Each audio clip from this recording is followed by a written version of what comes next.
적천수 지명편을 한번 공부를 해보겠습니다. 이론을 한번 보고 그다음에 실전 사주를 또 한번 봐야 그게 이제 명리학적으로 응용이 됩니다. 오늘 또 제가 이제 몇 번 강의를 했었는데요. 지명이라는 게 이제 뭐 동양학적인 그 지명이라는 것도 있지만 그 중에 이제 사주 명리학적인 지명이라는 게 뭔지를 한번 생각을 해봐야 됩니다. 그런 식으로 사주를 공부를 해야 돼요. 아까 제가 금방 강의했던 사주가 기토였네요. 기축일주였는데 여기가 개수가 있었습니다. 여기 신금이 있었고 여기가 유금이 있었고 여기가 사화인데, 자, 이런 글자가 있으면 이걸 이제 지명, 명을 안다는 것은 각각의 이런 이제 천간에 떠 있는 이런 글자들의 쓰임을 안다는 거죠. 이 쓰임을 알아야 사주를 풀 수가 있습니다. 이 쓰임을 모르면 뭐 제격이 어떻고 뭐 파극제한다, 제극인이네, 식상, 뭐 식상이 떠 있다, 간여지동이다, 이런 거는 상당히 이제 근본에서 벗어난 이런 말단적인 이야기들입니다. 제가 이걸 가지고 강의를 하진 않아요. 돈 받고 강의하는데 이렇게 강의해가지고는 수강자가 알아들을 수가 없습니다.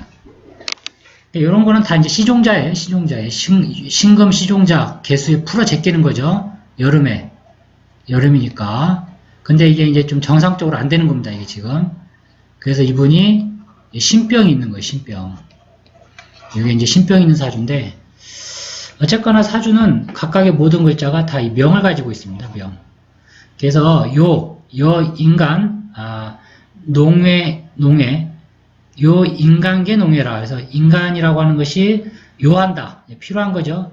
사람은 열어 제껴야 되는 거예요. 농회, 귀의 상태를 열어 제껴야 되는 건데, 이게 뭐 육체적인 그런 이제 귀머거리를 얘기하는 게 아닙니다. 사람이 귀가 있어도 이 이치에 맞는 이야기를 가려낼지를 못하게 되면, 구별을 못하게 되면 이게 더 큰 심각한 마음과 정신의 귀머거리가 되는 겁니다. 그런 거를 극복하기 위해서 우리가 이제 동양학을 공부를 하는 거죠. 동양학을 공부를 하고 거기에 사주 명리가 들어가 있는 겁니다. 이걸 자꾸 푸는 기법만 외우려고 해서는 안 된다는 겁니다. 그러니까 왜라는 어떤 왜 기토가 아까 그 사주 축토를 깔고 있냐는 거죠. 4월인데 유금이 여기 있고, 이런 걸 얼마든지 이런 명리학적으로 풀어낼 수가 있는 겁니다. 그런 근본 목적을 알았을 때 사주가 쉽게 다가오는 거죠. 네. 어쨌든 좀 서론이 길었는데, 그래서 순역지기는 순역의 기라는 것은 이제 바르고 어떤 거꾸로는 순역의 이치, 그거는 바로 이제 수리회라. 리회라는 것은 어떤 바른 이치를 나타내는데, 그런 순역의 이치를 마땅히 알았을 때 알게 된다, 이 얘기입니다. 순과 역만 알면 돼요. 사주는 단편적으로 얘기했을 때 순과 역이 있습니다. 예. 순과 역, 신금의 순과 역, 아까 그 사주 신유, 계사, 이게 수는 순이지만 역이 돼버렸죠. 기축에. 요게 또 역이 되는 거고, 역이라는 게 거꾸로 가는 겁니다. 거꾸로. 사주는 순으로 가는 게 좋긴 해요. 어떤 면에서는 좋지만 또 너무 순만 있으면 안 됩니다. 그럼 사주가 밋밋해져 버려요.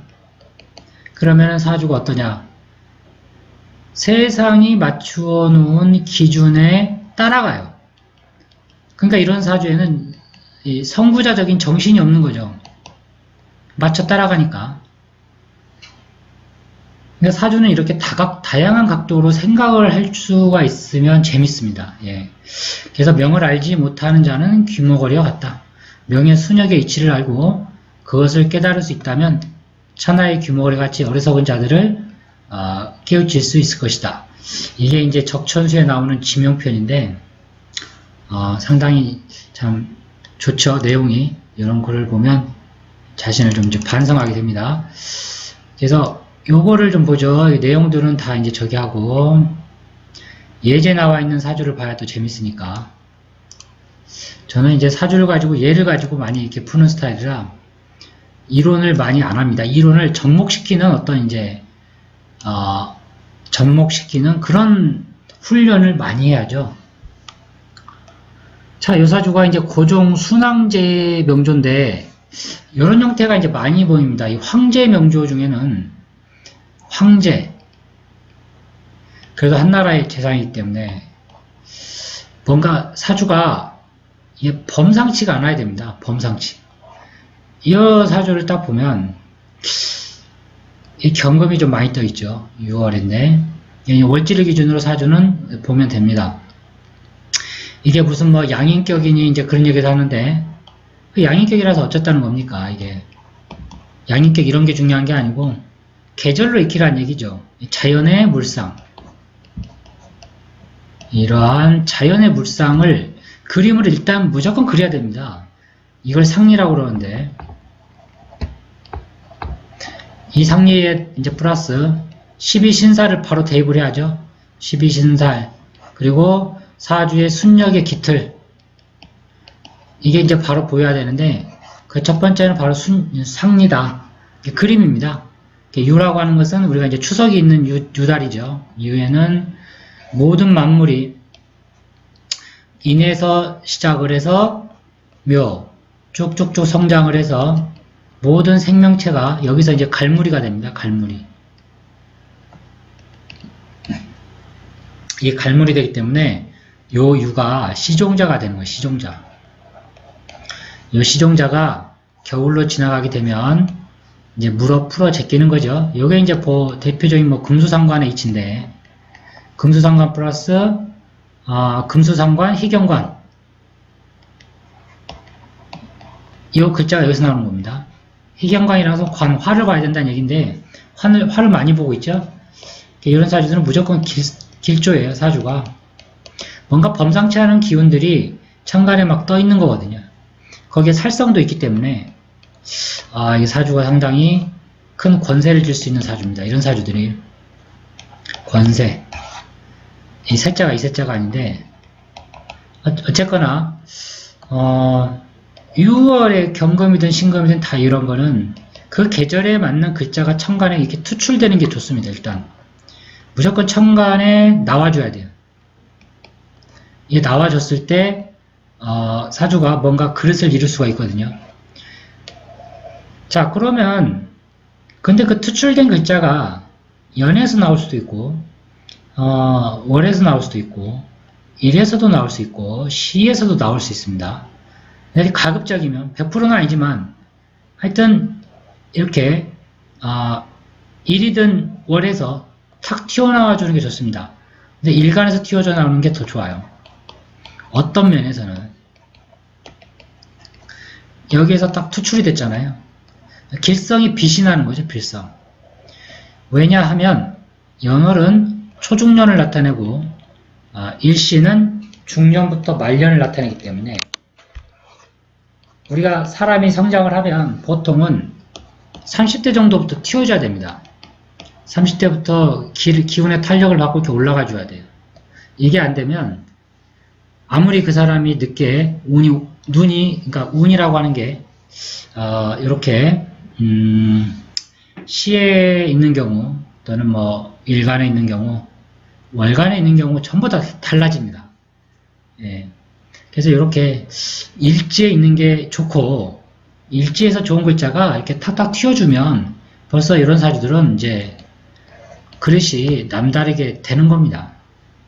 이게 이제 고종 순왕제의 명조인데 이런 거를 저는 이제 격국으로 보지는 않아요. 격으로 보는 게 아니고 일단 자연의 현상을 가지고 이 사주의 상을 바로 그리는 겁니다. 금이라고 하는 것은 화를 보는 게 좋습니다. 그러면은 용신이 뭡니까? 이제 누군가 얘기를 하겠죠. 용신이 뭐냐? 원래 이 사주도 자연의 그런 이제 순역적 관점에서 봤을 때는 역에 들어가요. 무슨 얘기냐면 이렇게 이제 가을에 시종자라고 하는 유금이 여기에서 마무리를 지면 우리가 이제 가을이 됐으면 겨울이 돼야 할 거 아닙니까? 시종자를 풀어야죠. 물에 풀어야 되는데 이 사주는 화로 간단 말입니다. 그러니까 이 사주는 용신이 뭐냐? 화가 돼버린 화용신. 화를 쓰는 거예요. 여기에 용신으로 보면 됩니다. 이걸. 그러니까 정용신이라는 것과 역용신이라는 게 또 있는데 이걸 잘 익히셔야 돼요. 그냥 이게 좋은 거예요. 이게. 안 풀어지고 계속 성장을 시켜버리잖아요. 이럴 때부터 뭐 임묘지, 목화대운이 다 좋은 건데 원판 자체가 오행이 다 있어. 이 사주가 토만 빼놓고 목 있죠, 화 있죠, 수 있죠, 화 있죠. 병종화로 금을 단련시키지 않습니까? 그걸 바로 여기 병자에서 풀어 제끼는 겁니다. 그래서 이렇게 황제의 사주라고 하는 것은 보통 이제 옛날 책에 보면 자오묘유를 황제의 사주라고 합니다. 자오묘유뿐만 아니라 인신사에 황제의 사주, 진술충미 이런 사주들이 이제 김영삼 대통령이 이 사주죠. 그리고 아마 옛날에 명나라 주원장도 이런 형태의 사주인데 뭐 꼭 이게 있다고 해서 100%는 아니지만 그런 기운이 서려 있는 거죠. 근데 이제 이런 그 글자들도 일간과 월간의 조화 그리고 같은 인신사회나 자오묘이다 하더라도 이 순서의 배열의 위치에 따라서 그릇이 달라집니다. 그게 포인트지. 뭐 자오묘이가 황제사주다, 인신사회가 황제사주다 이런 식으로 봐서는 안 된다. 그게 이제 저의 지론입니다. 자, 그리고 이제 신살로도 좀 봐야 되겠죠? 신살이면은 요게 이제 겁살, 제살이 들어가는 겁니다. 겁살, 제살. 황제나 이렇게 나라에서 큰일을 하려면 겁살이나 제살이 좀 한번 있어줘야 돼요. 이게 이런 게 이제 풍파를 나타냅니다. 풍파. 이분이 어떻게 이제 황제가 됐는지는 모르겠으나 쉽게는 안 되죠. 구조가 이렇게 돼 있으면 반드시 평지풍파를 겪고 나서 황제가 됩니다. 그게 이제 이런 사주들의 특징입니다. 그래서 사주에서 지금은 이제 지명이라는 제가 타이틀을 가지고 잠깐 얘기를 했는데 지명은 뭐냐? 갑의 지명이 있고 을의 지명이 있습니다. 이게 병화의 지명, 정화의 지명 다 십간의 지명을 알아야 돼요. 이게 천명인데 이걸 안 연후에 사주를 봐야 됩니다. 그렇지 않고 격국, 제가 누누이 이야기하는 이제 격국 같은 거 아니란 얘기죠. 격국. 그 다음에 이제 공망. 이 공망도 사실 진짜 좀 답답해요. 공망 보면. 저도 공망 강의를 많이 들었는데 이거를 가지고 이제 운에다가 접목을 시켜서 푸는 게 저는 신살은 제가 인정을 하는데 신살 공망 아닌 사주가 없어요. 전부 팔자가 8개인데 연지공망 2자, 월지공망 2자, 일지공망 2자, 시지공망 2자 8자 나와버려요. 팔자. 이걸 무슨 수로 이걸 가지고 거기에 뭐 자공이 있죠. 또 자공에 무슨 뭐 특공에 뭐 이름도 엄청 많습니다. 근데 이런 거는 좀 지양을 하시는 게 사주를 공부하는 빠른 학습길이 됩니다. 빨리 이런 글자들이 무엇을 의미하는지를 연습하시는 게 더 좋다. 적천수 강의를 좀 더 쉬어 다음에 또 하겠습니다. 고맙습니다.